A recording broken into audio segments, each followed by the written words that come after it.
김프로, 식사는 잡섰어? 여러분의 밥을 항상 걱정하는 김프로입니다. 오늘 영상은 저번 영상에 이어서 2024년 세법 개정안에 대해서 말씀드리겠습니다. 저번 영상에서는 주로 상속세와 가압상속공제에 대해서 말씀드렸죠. 이번 영상은 여러가지 주제를 잡아왔습니다.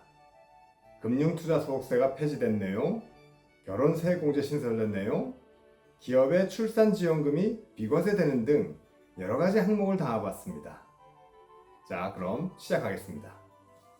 이번 세법 개정안에서 큰 이슈 중 하나죠.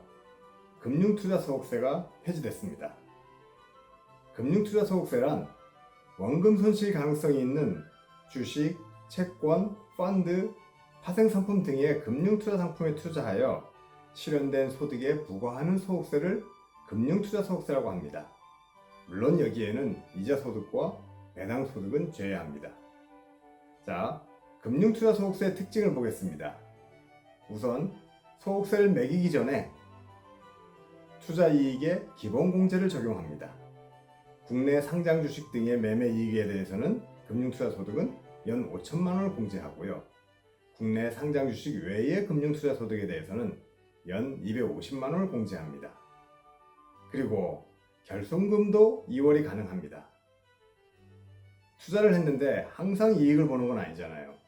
그래서 금융투자 상품에서 발생된 손실이 이익보다 큰 경우에는 5년간 해당 결손금을 소득에서 계속 공제해 줍니다.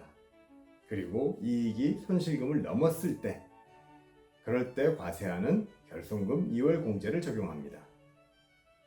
그리고 금융투자소득세는 분류과세 항목입니다.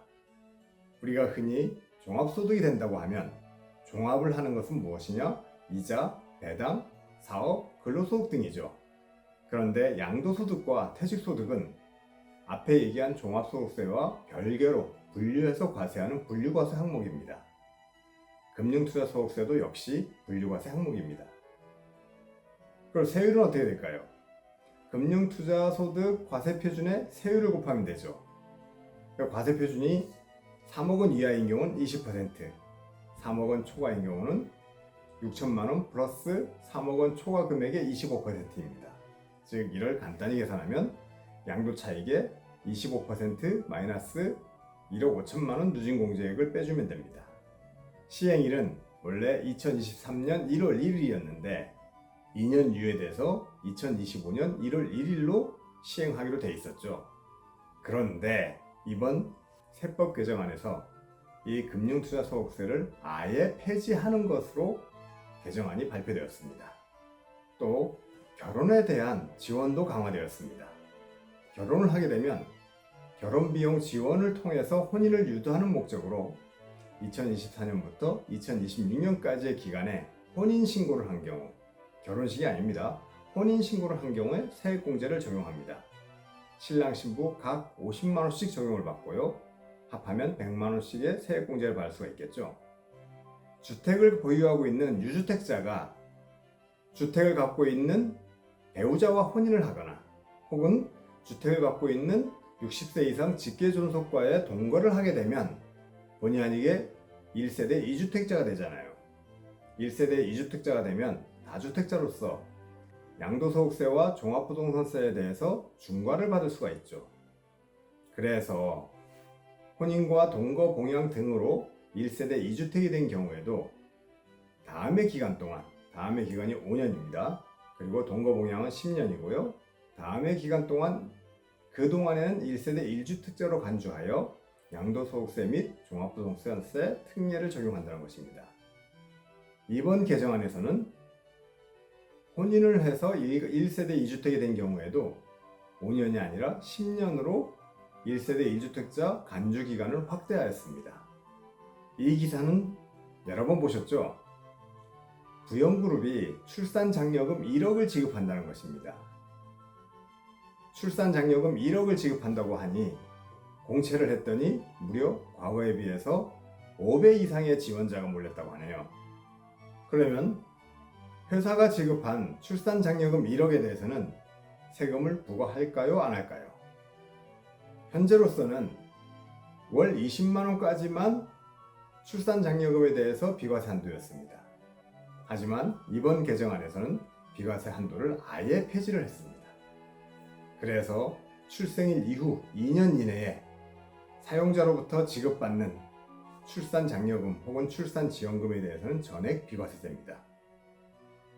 만약에 그 많은 기업들이 출산지원금을 지급하게 된다면 근로자들은 비과세되는 별도의 소득을 창출할 수 있겠죠. 사업주가 경력 단절자를 채용할 때 세제 지원 대상이 범위가 확대되었습니다.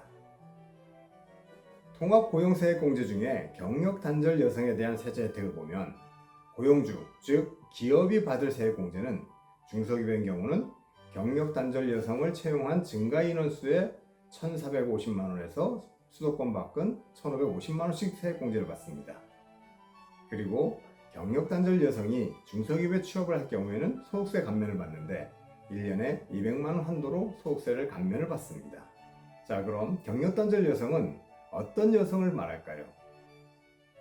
결혼과 임신, 출산, 자녀교육, 육아 이러한 이유로 퇴직을 하고 나서 퇴직 후에 2년에서 15년 미만의 여성을 경력단절 여성이라고 합니다.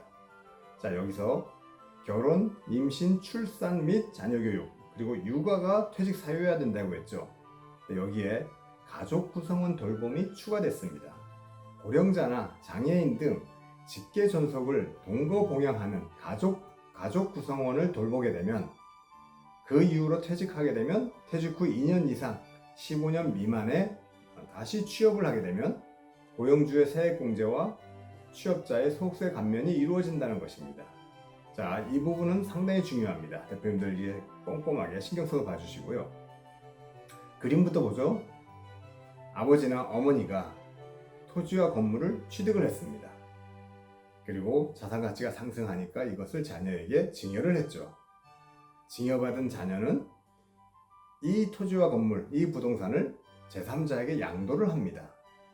자, 우리 양도소득세를 하면 내가 취득한 가격과 그리고 판 가격, 양도가액과 내가 취득한 가액의 차액에 대해서 양도소득세를 내게 되죠.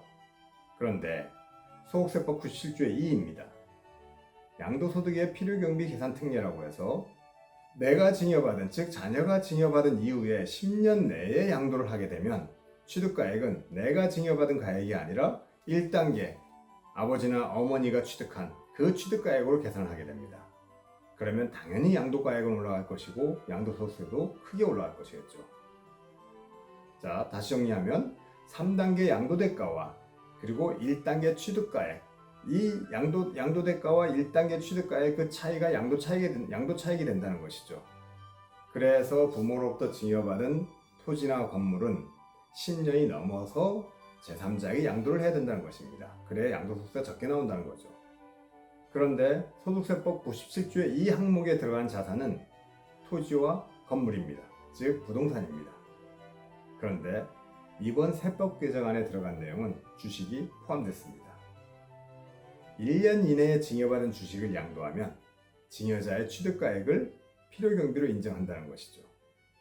즉 1년 경과 후에 양도하면 증여받은 사람의 취득가액을 필요경비로 인정한다는 것이고요. 이것은 1년 전에 증여받은 주식을 회사에 양도 후에 회사는 이 주식을 소각하면 증여받은 가액을 취득가액으로 인정한다는 의미지요.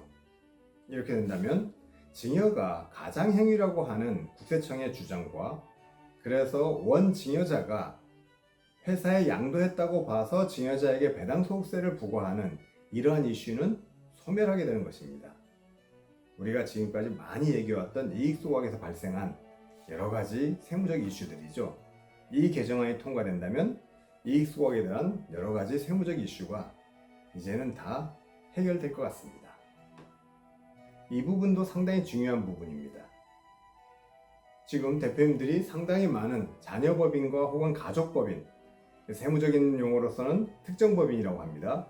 특정법인을 흔히 가족법인과 자녀법인이라고 하는데 가족법인 혹은 자녀법인이라는 얘기를 많이 들어보셨죠. 특수관계인이 가족법인에게 재산을 무상 제공하거나 혹은 고저가 거래를 통해서 가족법인이 이익을 보았을 경우 가족법인이 주주에게 증여세를 부과한다는 것입니다. 그런데 무상거래라는 부분들은 현금을 제공하거나 배당을 한다거나 혹은 특수관계인이 갖고 있는 자산을 가족법인에게 증여를 하거나 고저가 양수도를 하거나 이름으로써 가족법인에게 이익을 주는 경우에 가족법인의 주주에게 증여세를 부과한다고 했는데, 이번 세법 개정안에는 그 거래 대상에 자본거래를 통한 이익을 분유한 경우에도 가족법인의 주주에게 증여세를 부과한다고 되어 있습니다. 자본거래를 통한 이익을 분유한 경우, 자본거래를 통해 이익을 분유했다. 어떤 경우일까요? 자, 아버지 회사에 가족법인이 주주로 등재합니다. 그리고 아버지가 본인의 주식을 저가로 감자를 합니다. 감자를 하는데 그냥 감자가 아니라 낮은 가격으로 합니다. 예를 들어 10만원짜리를 5만원으로 감자했다 가정해 보시죠. 그러면 원래는 한 주를 감자하게 되면 아버지는 10만원을 회사로부터 받아야 됩니다. 하지만 5만원만 받았죠.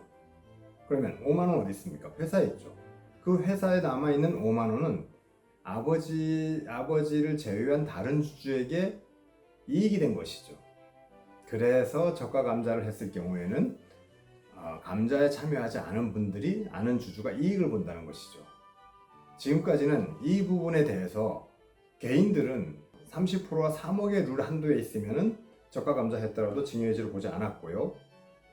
다음에 법인 주주, 즉 특정 법인, 가족법인이 아버지 회사에 들어와 있으니까 아버지 회사에 들어와 있는 자녀 법인에 대해서는 이익을 본 만큼 법인세만 내고 끝났습니다.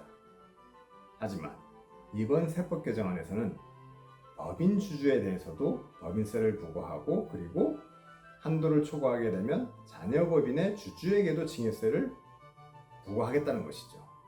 이 부분 세법이 어떻게 개정되는지, 국회에서 어떻게 통과되는지 매우 유심히 살펴봐야 될 것 같습니다. 대표님, 오늘 영상은 어떠셨나요? 항목이 여러 가지지만 도움될 내용이 꽤 많으셨죠? 영상이 도움되셨다면 구독과 좋아요 부탁드립니다. 이상 김프로TV였습니다. 감사합니다.